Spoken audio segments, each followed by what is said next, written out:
Today's story is a spooky mystery out of China. Now, it's a little bit complicated. However, if you stick it out till the end and you hear about what authorities find up on that mountain, you will have a wild internet rabbit hole to go explore. But before we get into that story, if you're a fan of the strange, dark, and mysterious delivered in story format, then you've come to the right place because that's all we do, and we upload once a week. So, if that's of interest to you, please move into the apartment directly above the Like Button's apartment, and then make it a habit to sprint on your treadmill every morning at 3 a.m. Also, please subscribe to our channel and turn on all notifications so you don't miss any of our weekly uploads. Okay, let's get into today's story.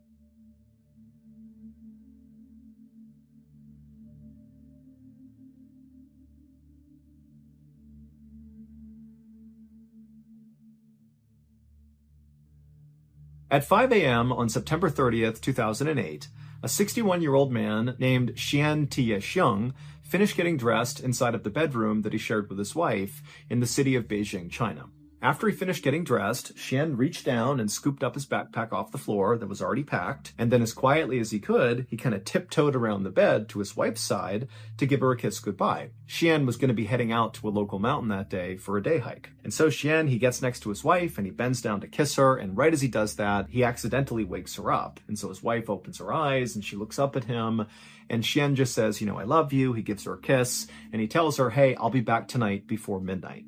And so his wife, she kind of groggily said, okay, and she grabbed his hand and squeezed it, and she told him that she loved him, and then she fell back asleep, and moments later, Xian had left the bedroom and walked out the front door. Xian's home was only a couple of blocks away from the train station, and since he needed to ride a train and then also a bus to get to this local mountain that was about an hour-and-a-half journey away, the train station was his first stop. And so Xian, as he walked towards the station, he was all smiles. He was really excited about this day. So Xian was retired, but he had spent his whole life teaching geography at Beijing No. 5 Middle School. And he was a very passionate teacher. But the thing he was most passionate about, that he routinely really pushed on his students, in some ways more than geography, was his love of nature. In fact, Xian loved nature so much that when he was not teaching, he basically spent all of his off time out in nature going for hikes. That was his thing. And today, Xian was especially excited about his hike because he was hiking one of his favorite trails. It was located on Mount Miaofeng, which is a mountain located 30 miles to the northwest of where Xian lived. And this mountain was quite famous because of all the sacred and ancient temples that kind of dotted the mountain all over the place. And then also there were all these beautiful roses, like the flower, that would bloom all over the mountain in the summer. And so it's just this totally strikingly beautiful place. And normally Xian would actually hike up this trail and then actually camp out on Mount Miaofeng, mostly because on the summit, there was this incredible view of downtown Beijing. And at night, the view is like spectacular with the city all lit up. But on this particular day, Xian knew an overnight stay was not possible because he had to be back home by the next day because it was his mother's 90th birthday. And he was very close with his mother, and he was not going to miss that. And so Xian eventually made it to the train station. He bought his ticket, he boarded his train, and then he sat down in a seat. And as soon as he did, he opened up his bag and pulled out a stack of papers. For this hike, Xian had packed himself some food and water inside of his backpack. He also packed a newspaper called the Beijing Youth Daily, and he brought along his diary. But his diary was a little bit unique. Xian, because he loved nature so much and didn't like the idea of wasting anything, what he would do when he was a teacher at Beijing No. 5 Middle School, he would just take scrap paper and start writing on that. And he would compile all his scrap paper into these sort of diaries that he would keep. And so the reason he did that was primarily because he was so in love with nature, he hated the idea of wasting anything. And so Xian passed the time on the train by writing in his diary, aka his stack of scrap paper, and also reading this newspaper. And Xian knew he really needed to read the entire newspaper pretty quickly because by the time he got to the mountain, he was going to do what he always did, which is he would bring a newspaper with him on a hike, and as he walked, he would take out a page periodically and tie it to a tree, kind of marking his way. That way, when he turned around and came back down, he would have his path marked, because Xian did not always walk on a clearly marked trail, and so this was his way of not getting lost. And so Jian would ride the train car, and then he would get off and he would board a bus. And then finally, right around 7 a.m., that bus would come to a stop in the tiny village of Chanfang, which is located right at the base of Mount Miaofeng. And so Jian grabbed his backpack, he hopped off the bus, and then began walking through the village towards the mountain. And then by about 7:20 a.m., so not long after Jian had left the bus, he was almost up to Mount Miaofeng when he pulled out his cell phone and he called his cousin. It was a brief conversation, and all Jian really wanted to do was just to make sure his cousin was going to be around the next day for Jian's mother's birthday. And the cousin said he would, and so Jian told him, okay, I'm going hiking today, and I will see you tomorrow. And then he hung up. And then, only a couple minutes later, Jian disappeared into the beautiful forests of Mount Miaofeng.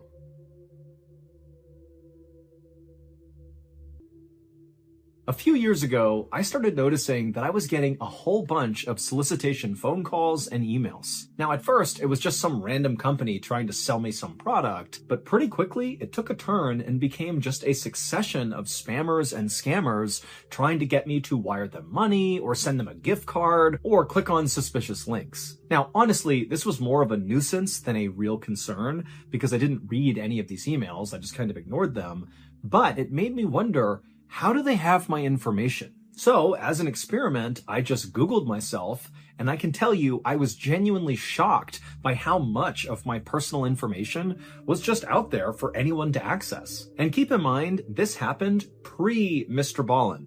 This is like I have no social media, I don't post anything to the internet, yet somehow my data was widely available on the internet. I wound up hiring a service that basically scrubbed the internet and removed all of that private information. And as soon as they were done, these spammy phone calls and emails stopped.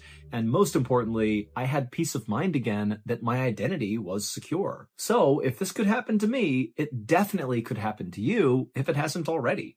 And so this is why today's video sponsor is Aura. Aura is the one-stop shop for securing your identity. Aura can identify all those data brokers who are selling your information without your consent. And what they can do is they can put in an opt-out request on your behalf and take down your personal information off of those shady websites. Aura offers many other features as well that will also help protect you and your family's privacy. They have a VPN, they have identity and credit monitoring, they have antivirus, password management, they have identity theft insurance, they have parental controls, and much, much more, all on a single app. Aura is very easy to set up, and you get everything at one affordable price. I value my privacy, and I value yours too. So right now, go to aura.com/MrBallin to start your 2-week free trial now. The link is also down in the description below. Again, that's aura.com/MrBallin to start your 2-week free trial today.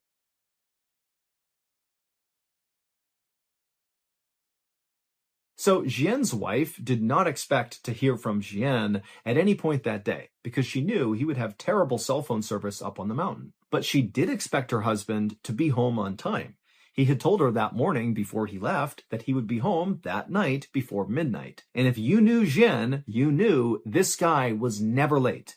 He said, I'm going to be someplace at a certain time. He would be there. So when 10 p.m. rolled around that night and still Jian was not back yet and he had not called, Jian's wife was actually not worried because she was thinking, okay, well, it's 10. He'll be home in the next couple of hours because he said he'd be here by midnight tonight and he will be here tonight. And so she went to bed expecting to wake up and see Jian in bed with her in the morning. But the next morning when she woke up, Jian was not in bed, so he did not come home, and so his wife immediately was very concerned and began calling Jian's family, and nobody knew where he was. And so that day, the family went to the police, and they reported Jian missing. The local police immediately organized a search for Jian. However, they knew this was going to be a very challenging search. Mount Miaofeng is not some enormous mountain by any means. It's a decent-sized mountain, but, it's really known for having these paths that twist and turn all over the place, so it's pretty easy to get lost. And then also there's a whole bunch of sheer cliff faces kind of all over the place, so if you're not paying attention, you could literally just walk off a ledge. So in short, this is a dangerous and confusing place. And at the same time that the search was happening out on the mountain, the police were also in contact with Jian's cell phone service provider to see if they could track down Jian's cell phone, because obviously if they could find that, they might find Jian too. But the only way a cell phone can be tracked is if the cell phone is on, because when it's on, it connects to the nearest cell phone tower, and that's how these service providers are able to tell where these phones are. They look to see which tower it's connected to. But when Jian's cell phone service provider looked for his phone, they quickly determined his phone was off. So unless the phone came back on again, they would not be able to locate the phone. However, they were able to pull all of Jian's cell phone signal history up until his phone was turned off. And what they found in this signal history is the day before, so the day Jian went missing, his cell phone was on at 4 p.m. that evening, and he received a phone call at 4 p.m. And the service provider was able to see that when this phone call came in, Jian's cell phone was not where they thought it would be. It was not high up Mount Miaofeng. It actually was near the base of the mountain. And when police reached out to the person who had called Jian at 4 p.m., they discovered it was just a friend of Jian's, and this friend said that Jian said he was coming down the mountain now and he'd be home soon. So this new information did basically line up with what Jian had told his family he'd be doing that day, just a quick day hike. Although again, they kind of expected it to be a little bit longer. It seemed a little odd he'd be down the mountain by 4 p.m., but still, this basically lined up with what they thought he was doing. However, this new information did not help explain what happened to Jian. Like, why was he missing? The expectation was he must have gotten lost or hurt or something up on this mountain. Maybe he's stranded somewhere and can't go anywhere. But now, based on this phone call, it sounded an awful lot like Jian was not even on the mountain when he disappeared. So where was he? Police had already checked all the bus stations and train stations in the area, to see if maybe Jian took a different way home or something. But when they went to all these different stations, there was no evidence that Jian had been to any of them. And there was another problem. Members of Jian's family told the police about Jian's habit of tying newspapers to trees to mark his trail as he hiked. And the family told the police that Jian did this every single time he hiked. And his wife told the police that for sure she knew her husband had brought along a copy of that newspaper. So by all expectations, there should be markers up on that mountain, literally leading searchers to wherever Jian went. But after an entire day of searching Mount Miaofeng, they didn't find a single newspaper anywhere. For the next several days, this big search for Jian continued, but nothing was found. That is, until October 7th, so 1 week after Jian had vanished. On that day, Jian's cell phone service provider noticed that Jian's cell phone had suddenly turned back on. And the phone was not on or near Mount Miaofeng. Instead, it was located 36 miles away from the mountain at a train station called Beijing West Railway Station. Now, the cell phone was only on for a couple of seconds, but it was on long enough for the provider to confirm that it really was in that location. And so the police immediately dispatched a team to go to Beijing West Railway Station and see if they could find Jian. But when they got there, Jian was not there. His phone was not there. They looked at all the security footage. There was no sign of Jian. They searched the surrounding areas.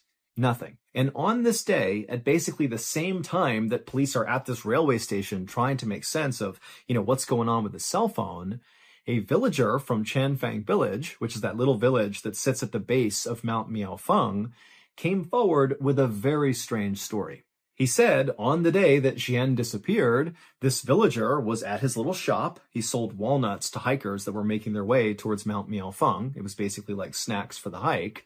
And he sees this guy walking up through the village towards the mountain, and he looked exactly like Jian, because now Jian's face was on the news, and this villager had seen it, and so he felt like he had seen Jian. And so this villager said, this guy who looked exactly like Jian, he walked up and actually stopped at this villager's shop to buy some walnuts. And this villager and this man who looked like Jian, they just chatted for a few minutes. And at some point, this guy who looked like Jian, asked the villager, hey, these are great, but where else can I buy walnuts? I want to buy other types of walnuts and bring them back to my family. And so this villager was like, oh yeah, well, the best walnuts in all of Beijing are actually located about 30 miles away at the base of another mountain. It's called Tietua Mountain, and there are vendors over there who sell the best walnuts. So that's your answer right over there. And then after the villager said this, This guy who looked just like Jian, it's like everything changed for him. It's like his expression changed, his tone changed. It's like he's been given this information that's changed his life, about these walnuts. And he says to the villager, okay, I'm going to go there right now. And without saying anything else, this man just turned and began quickly walking away from the walnuts, back through town, back towards the bus stop. So away from Mount Miaofeng. In theory, this guy is going to the bus to what? Commute 30 miles to this other mountain, Tietua Mountain, to get these walnuts? I mean, the villager does not know this guy, but even he felt like this is bizarre.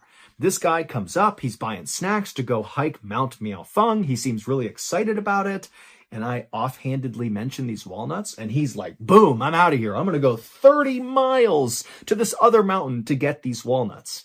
It just seemed weird. And then when police spoke to Jian's family about this new information, they would learn that Jian did not have a special interest in walnuts, and neither did his family. And even if there was a reason why Jian just really wanted these walnuts, he would not have had time in that day to take the bus 30 miles to Tietua Mountain, get these walnuts, go 30 miles back, and hike up Mount Miaofeng, because he can't stay the night. He needs to come back tonight in order to go to his mother's birthday party the next day.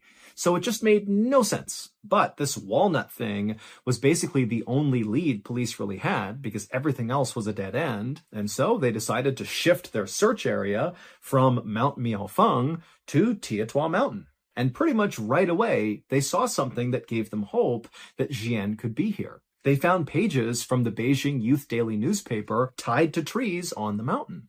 And when they looked more closely at the newspapers, they found the publication date of this newspaper lined up with the copy that Jian would have had with him on the day he vanished. And so, of course, the searchers just began following this trail of newspapers, hoping Jian would be at the other end. For 2 days, searchers very diligently followed this trail up the mountain. It kind of wound around, and they went pretty slowly because as they're moving, they're constantly checking everything around. They don't want to miss any clues. But finally, after 2 days of following this trail, they eventually found something. The newspapers led them to a campsite. Now, the campsite was abandoned, but there was a bed of hay, there was some used water bottles, and some toilet paper. And so just from the looks of it, this campsite looked relatively active, like somebody had been staying here recently for at least a day or two. And so it seemed pretty likely, based on everything else, that this was Jian's campsite. And pretty quickly, after searching the campsite, they found something that virtually guaranteed that this was his campsite. Authorities found this plastic bag that was sitting next to the bed, and inside of the bag was a piece of scrap paper from Beijing No. 5 Middle School. And on this scrap paper was a note. And the note said Jian had indeed hiked up Tietua Mountain on September 30th. This would have been the day that he left, so the day he disappeared. And then on his way down, he said he got lost and was forced to spend the night out here. And so that explained the campsite. And then on October 1st, so that would have been the day after he spent the night out here, he said he was going to attempt to follow the ridge line down the mountain to a nearby village to safety. And this note ended with the phrase, "Leaving this note here just in case. Love to everyone who passes by." Now, at first glance, this note was like amazing news because suddenly it seemed totally possible that Jian was just fine. I mean, the way the note was written, it sounded like he was at least healthy and safe, albeit I'm sure he was not happy to be stuck up on a mountain, but, he loved being in nature, and so he seemed okay. And then he had a reasonable plan for how he was going to get out of there, follow the ridgeline, go down to a village, go to safety. But as the police analyzed this note, they noticed that some things were off about it. First of all, this note basically directly contradicts other facts of this case. Remember, cell phone records prove Jian got a phone call at 4 p.m. on the day he went missing from his friend, and his friend would report that Jian told him that he was coming down Mount Miaofeng and he'd be home soon. But according to the note they found, that was not possible because the note said Jian at 4 p.m. on September 30th, the day he went missing, he would have been on Tietua Mountain, either hiking up or being in the process of getting lost and, ultimately making that campsite where he camped out for at least one night. And so in addition to this factual discrepancy with this note, another issue with the note was just the way it was written. Now, Jian's wife had a chance to look at the note, and she would say, that is my husband's handwriting. But the note contained a bunch of very strange language choices that just didn't make sense for Jian to be using. For example, this note, which really should have been a first-person point of view, Jian has gotten lost, he's by himself, he's writing to the world, kind of letting somebody know what's going on with him, and so it really should have been written in the first person. My name is Jian, I am lost, here's what I'm doing.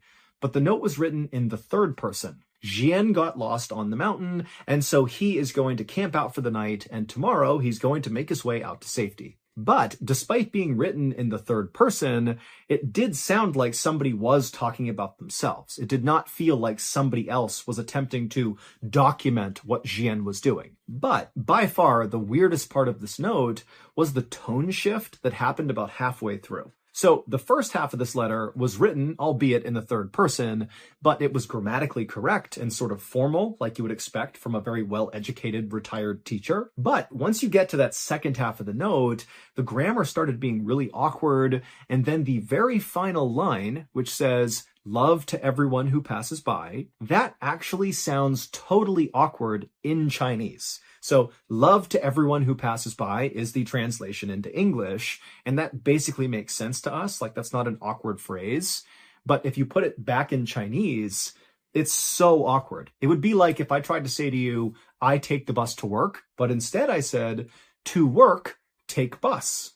Right? Like, I wouldn't say it that way, and it would immediately seem very awkward for anybody who knows me if I wrote or said something like that. And so this last line stood out so much that actually police and friends and family of Jian assumed he must have left that in there as like a secret message or a code, like a distress signal, especially when you consider the other weird factors around this note. But nobody could figure out what it meant. The day after this note was discovered, a searcher was up in the vicinity of Jian's campsite on Tietua Mountain, and they were walking around, kind of retracing their footsteps, looking for new places to search. When they turned a corner, and up ahead, they noticed there was this tree kind of hanging out over this rocky cliff, and dangling from the tree was something gray that looked sort of out of place. And so the searcher, sensing this could be a clue of Jian's whereabouts, he yelled out for other searchers in the area that he had found something, and then he took off running towards this thing to see what it was. And when he got up to the tree, he looked up and he saw it was a pair of sweatpants that had clearly been intentionally tied to this branch in the tree. And so the searcher, he reached up and grabbed one of the pant legs and kind of tugged on it. And when he did, all these white things began falling out of the pants and landing on the ground. And when the searcher stopped and looked down to see what they were, he couldn't believe it. It was a whole pile of human bones. However, they were not Jian's. In fact, nobody ever figured out who these bones belonged to or why they were stuffed inside of pants and tied to a tree on this mountain. But the discovery of these bones would open up a whole new mystery, because after these bones were found, all the searchers came over and basically just began combing the area near these bones, and the police began uncovering body after body after body. They found 2 more sets of human bones stuffed into pants and tied to trees, and they found the other bodies at the foot of a cliff, and also inside of this well, and inside of this cave. And so in total, authorities found 10 sets of human remains in the vicinity near Jian's campsite, but none of the human remains belonged to Jian. Officials were only able to identify a few of the bodies, and they were not able to figure out how they died or whether or not foul play was involved. But the discovery of those bodies did mean one thing for Jian's case. It meant, all these people had previously gone up Tietua Mountain before Jian went up and vanished, and when these other people went up the mountain, clearly something horrible happened to them, and we don't know what it is. Is there a killer on the loose? Is there some animal or creature out there that's taken people out? I mean, we don't know. But what started to happen since Jian went missing and his story was all over the news in China is that all these other hikers who've been on Tietua Mountain before have begun sharing their experiences when they hiked up Tietua Mountain, and some of their stories about what they've seen on that mountain are horrifying. One person said they were walking up the mountain. They had their partner with them who was a little bit farther back the trail. And so they're kind of walking up on their own. And the first person, as they're walking up the trail, suddenly sees this guy just kind of come out of nowhere wielding an axe. And he walks up to this person and all he says is, "Are you alone?" And the hiker's like, no, my partner's back there. They're coming up here. What's going on? But the Axeman, he basically acted like he didn't even hear their answer. And he just asked it again. Are you alone? And the hiker was like, no, my partner's back there. And the Axeman again just said, are you alone? Are you alone? Are you alone? And this axe person kept doing that until the hiker and their partner just turned and ran. And then another hiker shared a story about how they were walking up a trail on Tiatua Mountain, and at some point they lifted their head up, and he saw a little ways up the trail, kind of off the trail, so in the tree line, were all these people, like this group of strangers, just standing there motionless, kind of half behind trees, like they were kind of trying to hide themselves, but also not. And they were just staring at this hiker, unmoving, not speaking, just staring. And so the hiker, they look up and they see this, and they were so unnerved so quickly that they just turned and left, and they have no idea who those people were. And so obviously we have no way of verifying these other hikers' stories about what they saw on Tiatua Mountain. But when you combine their testimony with Jian's story, it really makes you wonder, what's going on up there? The official search for Jian was called off at the end of October, so roughly 1 month after he vanished. But unofficially, the search for Jian continues to this day. However, they still have not found his body, and basically no real progress has been made.